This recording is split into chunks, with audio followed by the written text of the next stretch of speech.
Nicholas Mosby was 42 years old.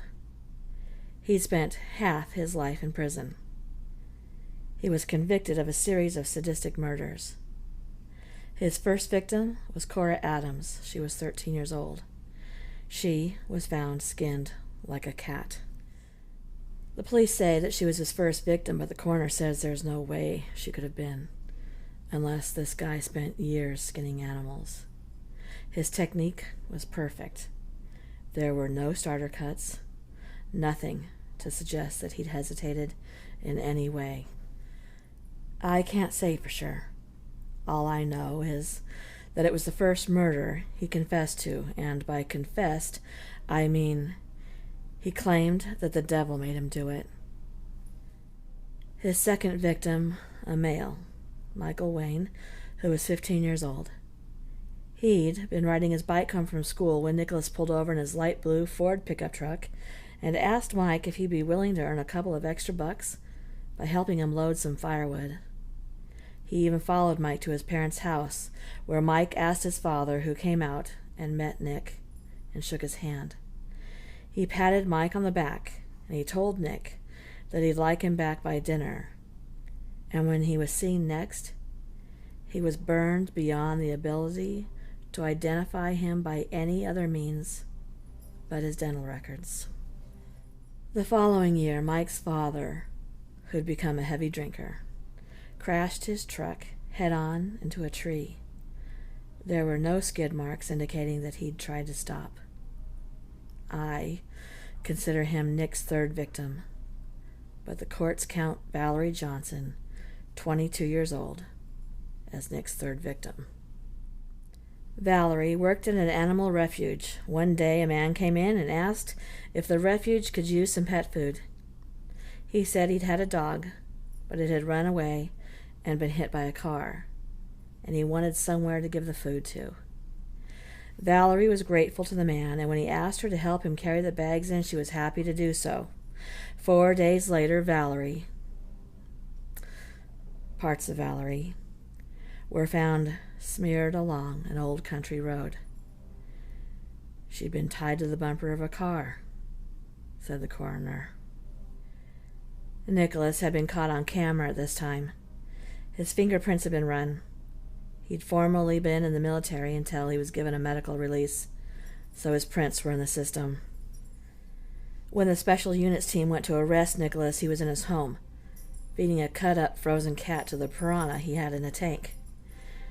He later admitted that he'd concocted a plan to be able to get rid of his victims by building a pond in his backyard and stocking it with the illegal fish.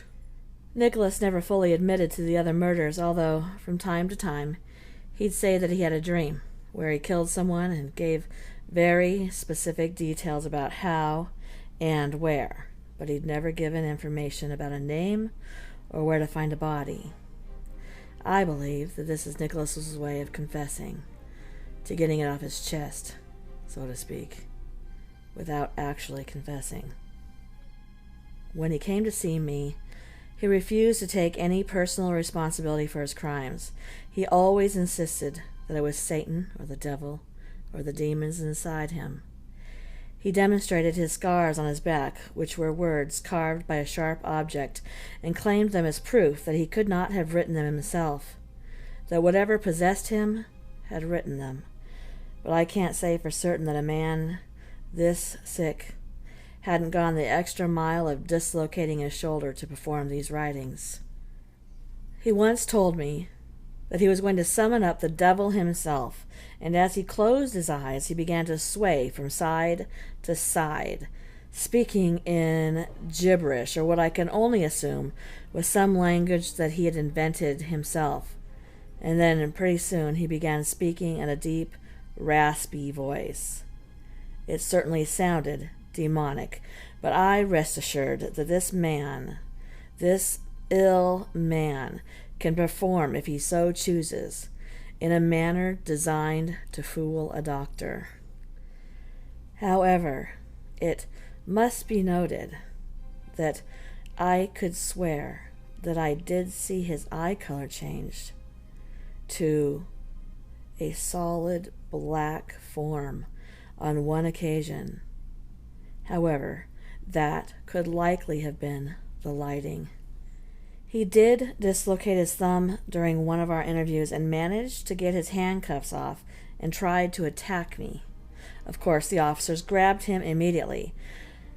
His voice was growling as he came so close to my face I could smell his rancid breath and feel the spittle upon my face.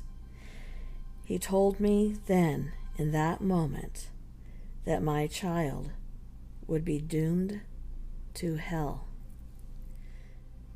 At that time, I had no children, not yet at least, and I suppose he just took the gamble on thinking that if I did, he could scare me. Finally, I declared him fit for trial, and on the 4th day of October 1954, he was electrocuted until he was dead. Signed, Dr. Morris Singleton. Addition to Nicholas Mosby's case dated the 6th day of October 1954. Just 2 days after Nicholas had been put to death, strange thing, my wife and I had a son, born October 5th. As sure as I'm sitting here, I could swear to you that his eyes turned the same color of coal black that Mr. Moby's had turned to during our interview. I know it seems unfeasible, almost impossible, but I fear that somehow I may have unleashed whatever it was that Nicholas Mosby claimed to have possessing him. That was the last known note in Nicholas Mosby's file, and 12 years later, Mr. and Mrs. Singleton died when their home caught on fire. It was deemed arson. Luckily, their son Samuel escaped with his life and went to live with his paternal grandparents.